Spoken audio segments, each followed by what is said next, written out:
വിജയേട്ടാ നമസ്കാരം. നമസ്കാരം. വിജയേട്ടാ, ഇറാനിൽ ഒരു അട്ടിമറി നടന്നു എന്നുള്ള വാർത്ത പുറത്തു വരുന്നുണ്ട്. ഇറാനിൽ ഒരു പുതിയ നേതാവ് അധികാരമേറ്റു, അരക്ഷി ഉൾപ്പെടെയുള്ള നേതാക്കളെ അരികുവൽക്കരിച്ചു എന്നുള്ള റിപ്പോർട്ട് പുറത്തു വരുന്നുണ്ട്. ഇതല്ല നമ്മുടെ പോയിന്റ് എന്ന് പറയുന്നത്. നമ്മുടെ പോയിന്റ് ഹോർമൂസ് കടലിടുക്കാണ്. ഹോർമൂസ് കടലിടുക്കിൽ ഇന്ത്യ വലിയ രീതിയിൽ പ്രതിരോധത്തിലായതായിട്ട് ഇവിടെയുള്ള സുഡാപ്പികൾ പറയുന്നുണ്ട്. കാരണം അവർക്ക് സന്തോഷമാണ്. ഇന്ത്യക്ക് ഈ ടോള് കൊടുക്കാതെ അങ്ങോട്ടേക്ക് കടത്തിവിടാം, ഇങ്ങോട്ടേക്ക് കടത്തിവിടാം എന്നൊക്കെ പറഞ്ഞപ്പോൾ അവർക്ക് വല്ലാത്ത വിഷമമായിരുന്നു. ടോള് കൊടുക്കാതെ ഇങ്ങോട്ടേക്ക് കടത്തിവിടാമെന്ന് പറഞ്ഞു. പോരാത്തതിന് ഇറാനിയൻ കപ്പലുകൾ ഇന്ത്യക്ക് അകമ്പടി സേവിച്ചു. ഇങ്ങനെയുള്ള വിഷയങ്ങളൊക്കെ പുറത്തു വന്നപ്പോൾ വലിയ സംഭവമായിരുന്നു. പക്ഷേ ഇന്ത്യൻ കപ്പലുകൾക്ക് നേരെ ഇറാൻ വെടിയുതിർത്തപ്പോൾ അവർക്ക് ആശ്വാസമായി.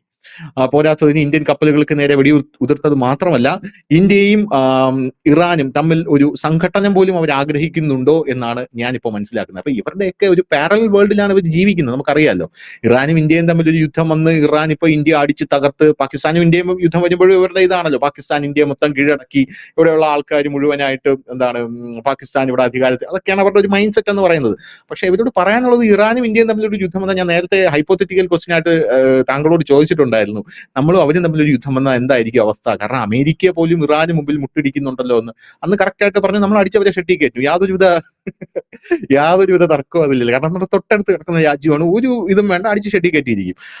അതല്ല നമ്മുടെ വിഷയം. ഇപ്പോ ഇന്ത്യ ഇറാൻ ഒരു മുന്നറിയിപ്പ് കൊടുത്തിട്ടുണ്ട് എന്നാണ് നമുക്ക് മനസ്സിലാക്കാൻ സാധിക്കുന്നത്. അതായത് ഇന്ത്യൻ കപ്പലുകളെ തൊട്ടാൽ നമുക്ക് വലിയ രീതിയിൽ പ്രശ്നങ്ങൾ ഉണ്ടാകും എന്ന് പറയുന്നുണ്ട്. കഴിഞ്ഞ ദിവസം നമ്മൾ പറഞ്ഞിരുന്നു, ഇന്ത്യ കുറച്ച് ഒന്ന് മയപ്പെട്ടിരുന്നു. ഇന്ത്യ പറഞ്ഞത് ഇറാനുമായിട്ട് അകലുന്ന നയം വേണ്ട, അവർക്കൊരു അബദ്ധം പറ്റിയതായിരിക്കാം എന്നുള്ള രീതിയിലാണ് ഇന്ത്യയുടെ പ്രസ്താവന ഇറങ്ങിയത്. പക്ഷെ ഇന്ന് അത് മാറിയിട്ടുണ്ട്.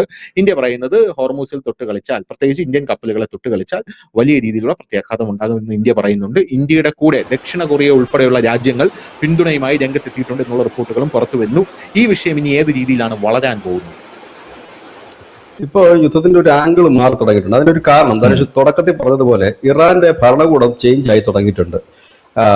നമ്മൾ മുമ്പ് ഈ യുദ്ധം തുടങ്ങുന്നതിന് മുമ്പ് ധനുഷിനോട് ഞാൻ ഇതിന്റെ രണ്ട് സൈഡ് ഞാൻ പറഞ്ഞിരുന്നു.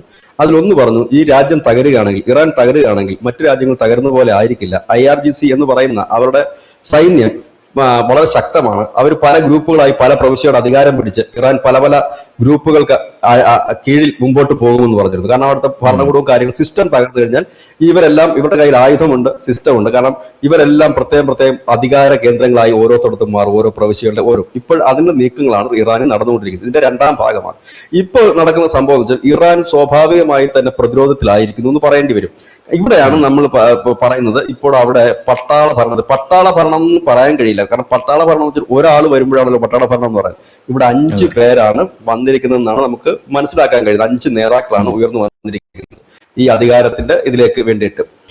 അപ്പോ ഇതിവിടെ സംഭവിക്കുന്ന ഒരു കാര്യം എന്ന് പറഞ്ഞു കഴിഞ്ഞാൽ, അതുകൊണ്ടാണ് ഈ യുദ്ധം നീണ്ടുപോകുന്നത്. ഈ വെടിനിർത്തൽ വന്ന് സ്മൂത്തായിട്ട് പോകുമ്പോഴും അതിനുശേഷം ഈ ഷസ്കിയാൻ അടക്കമുള്ളവർ വെറും നിശബ്ദരായി മാറുന്ന ഒരു കാഴ്ചയാണ് ഇപ്പോൾ അവിടെ കണ്ടുകൊണ്ടിരിക്കുന്നത്.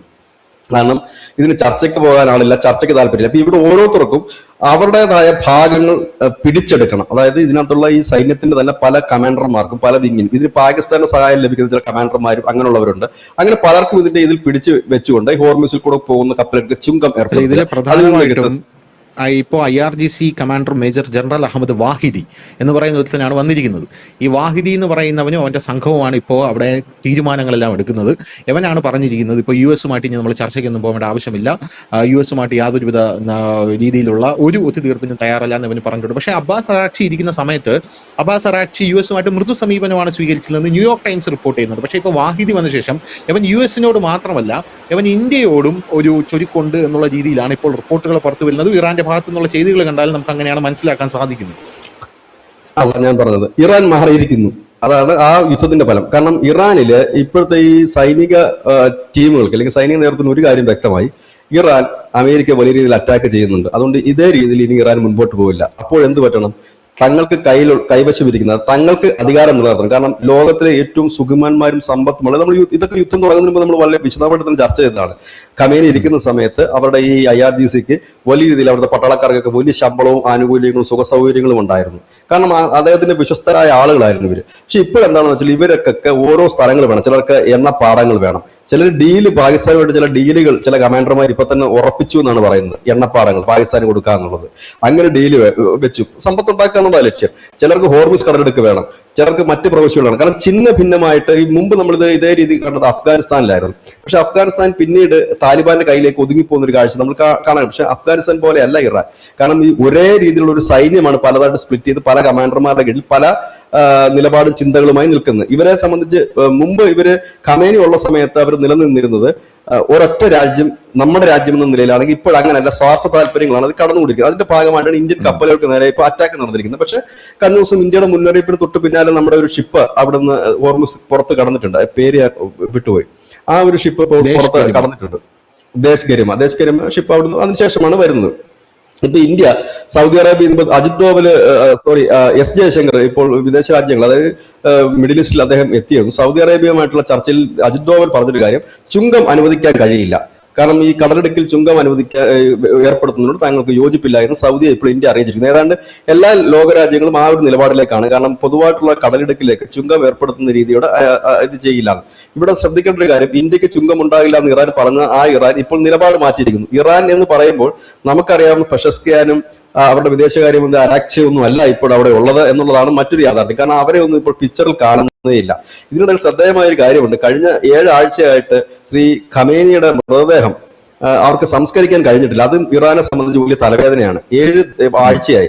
ഇതിനു മുമ്പ് ഇരുന്ന റമുള്ള ഖമേനി മരിച്ച സമയത്ത് ആ മൃതദേഹം ദശലക്ഷക്കണക്കിന് ആളുകളുടെ അകമ്പടിയോട് കൂടി വലിയ ശവസംസ്കാര ചടങ്ങാണ് നടത്തിയിരുന്നത്. പക്ഷെ ഇപ്പോൾ ശവസംസ്കാര ചടങ്ങ് നടത്താൻ കഴിഞ്ഞില്ല. അതിന്റെ ഒരു പ്രധാനമായി പറയുന്ന കാര്യം, അമേരിക്കയുടെ അല്ലെങ്കിൽ ഇസ്രായേലിന്റെ അറ്റാക്ക് ഉണ്ടാകാൻ സാധ്യതയുണ്ട്. കാരണം ഈ ശവസംസ്കാരം നടക്കുമ്പോൾ സ്വാഭാവികമായി തന്നെ സൈനിക നേതൃത്വവും ഭരണ നേതൃത്വവും എല്ലാം പങ്കെടുക്കേണ്ടതുണ്ട്. അവർക്ക് നേരെ അറ്റാക്ക് ഉണ്ടാകുമെന്നുള്ള ഭയം കൊണ്ടാണ് ഇപ്പോൾ ശവസംസ്കാരം നടത്താത്തത്. പക്ഷെ അതിന് ഇപ്പൊ പറയുന്നത് ഏതോ ഒരു പ്രവിശ്യയില്, അത് ഇസ്രായേലിന് വളരെ ദൂരെയുള്ള ഒരു പ്രവിശ്യയിലേക്ക് ഇപ്പൊ അത് അവിടെ ഇദ്ദേഹത്തിന് ഖമേനിയുടെ ജന്മനാട്ടിൽ അത് സംസ്കരിക്കുമെന്നൊക്കെ പറയുന്നുണ്ട്. അപ്പൊ ഇങ്ങനെ നിൽക്കുന്ന ഒരു സാഹചര്യം, അതായത് നമ്മൾ ആദ്യം കണ്ട ഒരു മുഖമല്ല ഇപ്പോൾ ഇറാനുള്ളത്. ഇറാനിൽ ഇപ്പൊ കടിഞ്ഞാണ് നഷ്ടപ്പെട്ടിരിക്കുന്നു എന്ന് തന്നെ പറയേണ്ടി വരും. ആരെന്ത് ചെയ്യുന്നു, എങ്ങനെ നിയന്ത്രിക്കുന്നു എന്ന് പറയാൻ കഴിയില്ല. ചർച്ച ഉണ്ടെന്ന് പറയുന്നു, ചർച്ച ചെയ്തു പിന്മാറുമെന്ന് പറയുന്നു. ഇവിടെ നമ്മൾ ശ്രദ്ധിക്കേണ്ട കാര്യം, കഴിഞ്ഞ 48 മണിക്കൂറിന് അകത്ത് നമ്മൾ ആരെങ്കിലും ഈ പറയുന്ന പെഷസ്കിയാന്റെ പ്രസ്താവന കണ്ടോ, പെഷസ്കിയാനെ കണ്ടോ, ഇല്ലെങ്കിൽ അരാക്ചയെ കണ്ടോ, നമ്മൾ കണ്ടോ? ഇല്ല. നമ്മൾ അതിന്റെ ഏതെങ്കിലും ടോപ്പ് ലീഡേഴ്സിനെ കണ്ടോ? ഇല്ല. പകരം ചില മെസ്സേജുകൾ മാത്രമാണ് ഇറാനിൽ നിന്ന് പുറത്തേക്ക് വരുന്നത്. ഞങ്ങൾ അടിക്കും, ഞങ്ങൾ തിരിച്ചടിക്കും, ഞങ്ങൾ അറ്റാക്ക് ചെയ്തു മാത്രം.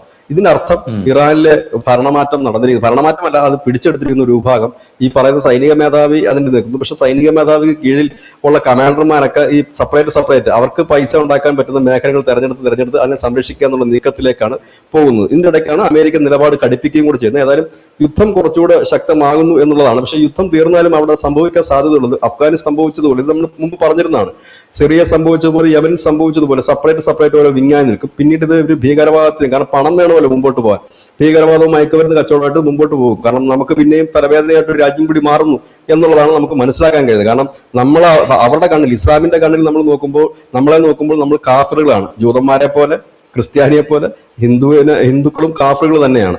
അതുകൊണ്ട് തന്നെയാണ് ഇവരെ സംബന്ധിച്ച് മതമാണ്. അതേ മെന്റാലിറ്റി തന്നെയാണ് ഈ രാജ്യത്ത് കിടക്കുന്നവർക്കും ഉള്ളത്. അതുകൊണ്ടാണ് ഇന്ത്യൻ കപ്പലിനെ ആക്രമിച്ചപ്പോഴത്തേനും വളരെയധികം പൊട്ടിച്ചിരിക്കുകയും ആഹ്ലാദിക്കുകയും ഒക്കെ ചെയ്തത്. പാകിസ്ഥാന്റെ കേസിൽ അവരത് ചെയ്യാഞ്ഞത് വേറൊന്നും കൊണ്ടല്ല. തൊട്ടപ്പുറത്ത് അയൽവക്കത്ത് കിടക്കുന്ന ഈ ദേശസ്നേഹമുള്ളവൻ കയറി ഉച്ചയടിച്ച് പൊട്ടിക്കുമെന്ന് വെച്ചിട്ട് തന്നെയാണ് പാകിസ്ഥാൻ കേസിൽ സിന്ധൂറിന്റെ സമയത്ത് അവർ മിണ്ടാതിരുന്നത്. ഇറാന്റെ കേസിൽ അവർ മിണ്ടുന്നതെന്ന് വെച്ചാൽ അവിടെ ഇവിടെ ഇരുന്ന് ഫേസ്ബുക്ക് പോസ്റ്റ് ഇട്ട് തള്ളിയാൽ മതി, വേറെ കുഴപ്പമൊന്നുമില്ല. പിന്നെ ഇതിന്റെ അത് NIA ഒന്നും അന്വേഷിക്കാൻ സാധ്യത നിലവിൽ ഇല്ല എന്നൊരു ധാരണ ഉണ്ടാകാമായിരിക്കാം. പക്ഷെ പാകിസ്ഥാൻ കേസിൽ അങ്ങനെയല്ല. അന്ന് പാകിസ്ഥാനെ അനുകൂലിച്ച് പോസ്റ്റ് ഇട്ട് കഴിഞ്ഞാൽ അകത്ത് പോകും. വല്ല ബീഹാറിലോ ഇല്ലെങ്കിൽ വല്ല ജാണ്ഡിഘട്ടിലോ ഇല്ലെങ്കിൽ അസാമിലെ ദിബ്രുളിയിലോ അങ്ങോട്ടൊക്കെ പോയി കിടക്കേണ്ടി വരും. അപ്പൊ അതുകൊണ്ടാണ് ആ സമയത്ത് അത് ചെയ്യാതിരുന്നത്. അല്ലാതെ നമ്മളോടുള്ള സ്നേഹം, രാജ്യത്തിനോടുള്ള സ്നേഹം കൊണ്ടല്ല. മതം തലക്ക് പിടിച്ച ഒരു വിഭാഗമുണ്ട്. അതിനകത്ത് നമ്മൾ ആ രീതിയിൽ അവരെ കാണുന്നുള്ളൂ. അവരെ നമ്മൾ 0.5 ശത്രുക്കളായിട്ട് തന്നെയാണ് കാണുന്നത്. അവര് ചിലപ്പം ഈ രാജ്യം പിടിച്ചടക്കാൻ ഇരിക്കുന്നവരായിട്ടാണ് അവര് സ്വയം കരുതുന്നെങ്കിൽ അവർ 0.5 എന്നുള്ള എടുത്തിരിക്കുന്നു. അതുകൊണ്ട് അങ്ങനെയുള്ളവരെ നമ്മൾ അതിന് അത്രേ പ്രതീക്ഷിക്കുന്നുള്ളൂ അവരിൽ നിന്ന്, അല്ലാതെ കൂടുതലൊന്നും നമ്മൾ പ്രതീക്ഷിക്കുന്നില്ല.